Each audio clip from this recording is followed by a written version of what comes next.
Fala aí, fanático vascaíno, fanática vascaína, bom encontrar você aqui nessa quinta-feira no nosso café.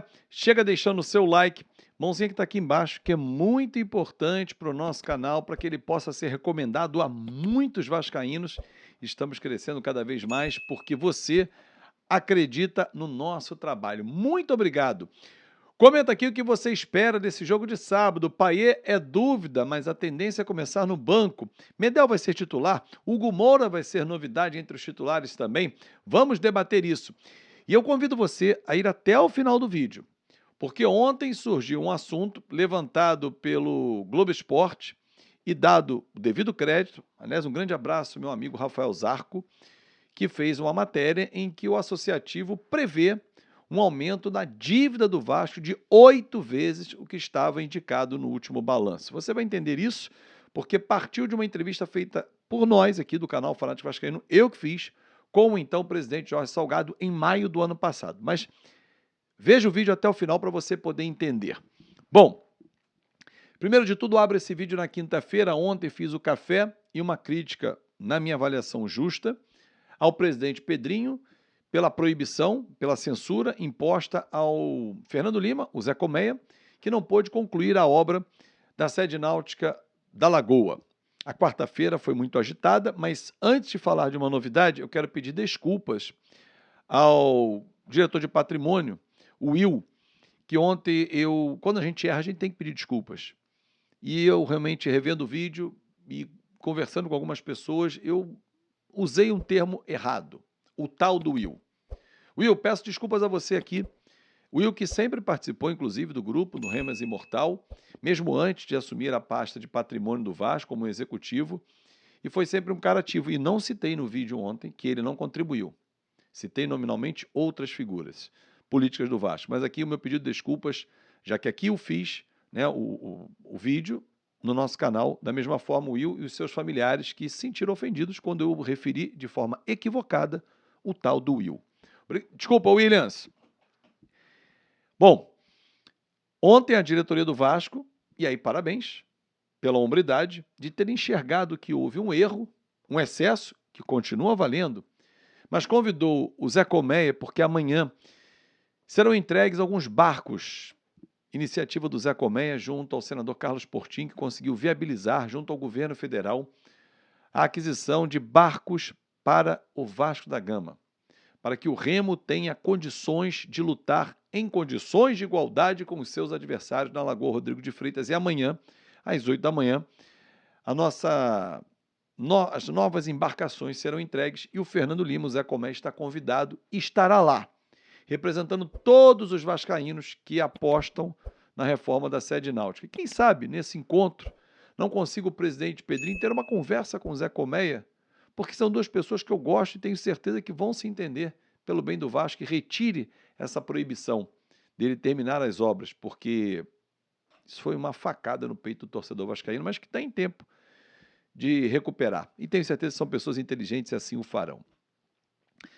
Antes de falar do time que enfrenta amanhã o Criciúma, amanhã não, sábado, o Criciúma em São Januário, amanhã é sexta, e falar também sobre o vídeo que deu uma polêmica ontem do Jorge Salgado, quero fazer um convite super especial para você. Tá vendo aqui, ó? Flash Score. Essa plataforma que eu indico para você. Eu faço narração dos jogos em áudio e tem muitas narrações, não só do Campeonato Brasileiro, Premier League, Libertadores, Sul-Americana. Os principais jogos passam na Flash Score, que é uma base de dados que tem hoje mais de 100 milhões de usuários, cobre quase 40 esportes, notícias no site, e eu convido você porque em tempo real você vai ter na palma da sua mão baixando o aplicativo que está aqui na descrição do vídeo. Pega esse link, baixa, dá aquela moral, é 0,800, você não paga nada. Todos os jogos têm a estatística do jogo, dados e informações online, com uma velocidade que você não tem em lugar nenhum. Flashscore.com.br é o site, mas baixa o aplicativo, está aqui na descrição, eu indico para você. Vem aí o Campeonato Brasileiro, você quer saber a estatística? Tudo na palma da sua mão, Flash Score. Fechado? Bom, preparação do Vasco para o jogo com o Criciúma, sábado, em São Januário. Medel voltou, né, do período que estava acompanhando a mãe no Chile, voltou a treinar, mas perdeu pelo menos 10 dias de treinamento, contando a semana inteira passada, voltou a treinar ontem, quarta-feira. Suficiente para ele perder a condição titular? É o capitão, o homem de confiança do Ramon Dias? Acredito que não. Se ele entrar, o Payet não entra. Ele não vai jogar com 2 jogadores de uma inatividade, o Payet de 20 dias e ele de 10. Ah, mas o Medel não vem de contusão. Ok. Mas você jogar com 2 jogadores acima de 35 anos, vindo de uma inatividade, um de 10 dias, que não treinou adequadamente, porque claro que tinha que dar todo o apoio à sua mãe e à sua família, e o outro que vem de uma recuperação de uma entorse de joelho e não está a 100%, a tendência é o Medel voltar ao time na zaga, na vaga do Maicon, e o Payet entrar no segundo tempo. Essa é a tendência. E aí no meio de campo, 4 jogadores disputam 3 posições. Hugo Moura, que foi muito bem contra o Fluminense. Matheus Carvalho, Cocão, Esforça e Galdames. Um deles vai sobrar. Imagino que sobre para o Matheus Carvalho. Não sei a sua opinião, se você concorda com essa escalação. Léo Jardim, Paulo Henrique, Medel, Léo Pelé e Piton, Hugo Moura, Esforça, Galdames, e aí na frente a dúvida, Ryan, que tem treinado bem, Verrete e David, essa é a tendência de time. Que tal? Quero ler a sua opinião aqui. Convido você aí até o final do vídeo, porque agora eu vou reproduzir o vídeo, que foi uma entrevista que eu fiz exclusiva com o presidente Jorge Salgado. Está na íntegra aqui no nosso canal, tem 40 minutos de papo. E dentre vários assuntos, em maio do ano passado, eu perguntei a ele sobre as dívidas que o Vasco tinha e por que tinha mantido os 30% e não negociado mais, e se tinha o interesse de negociar, porque a lei permite. A lei da SAF permite que o clube tenha que ficar obrigatoriamente com 10%. Então ele pode vender 10, 15, 20, mas ficar com 10%, já que o Vasco optou pelo modelo de 70-30. O Vasco nunca quis, eu vou explicar isso no vídeo mais tarde, um rosto para denominar a SAF, como tem John Tex, como tem Ronaldo no Cruzeiro, John Tex no Botafogo. Fez opção por um fundo de investimentos.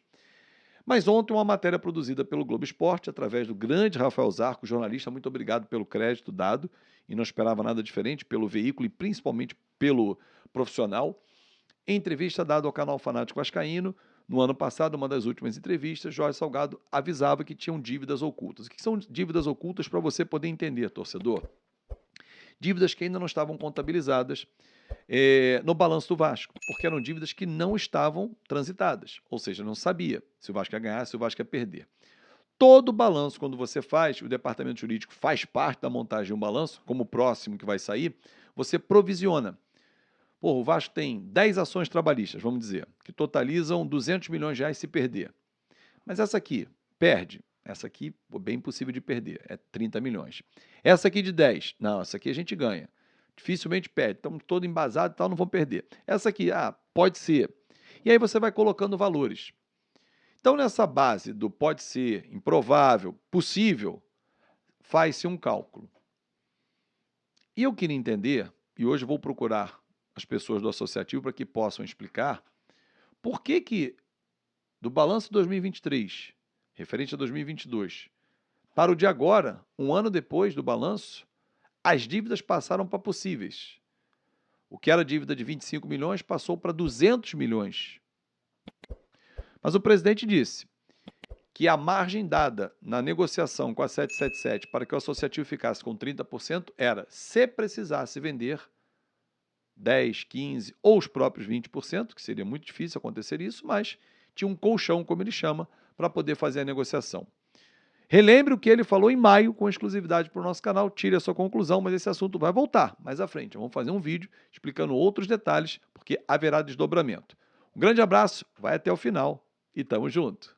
O Vasco tem 30% e ele pode negociar, até pela lei, 20%, abrir o capital em 20%, se ele assim desejar. Hoje, a associação tem interesse em repassar esses 20% ou não? Quer continuar dona dos 30%? Com toda a transparência possível. Quando a gente fechou o balanço, a dívida contabilizada do Vasco era de 700 milhões de reais. Mas tem uma dívida, existe uma dívida oculta. O que é uma dívida oculta? Existe uma dívida de processos que ainda não foram julgados na justiça e não estão contabilizados na dívida oficial. Então, a 777 responde por 700 milhões. E nós vamos responder por uma dívida que possa aparecer. E vai aparecer. Inclusive, a gente negociou esses 30% para ter um colchão para suportar determinadas dívidas que possam vir. Então, a tendência pode ser da gente diminuir a participação para ter que pagar alguma dívida, aí, alguma contingência que possa surgir. Isso não vai acontecer a curto prazo, vai acontecer ao longo aí de alguns anos, entendeu?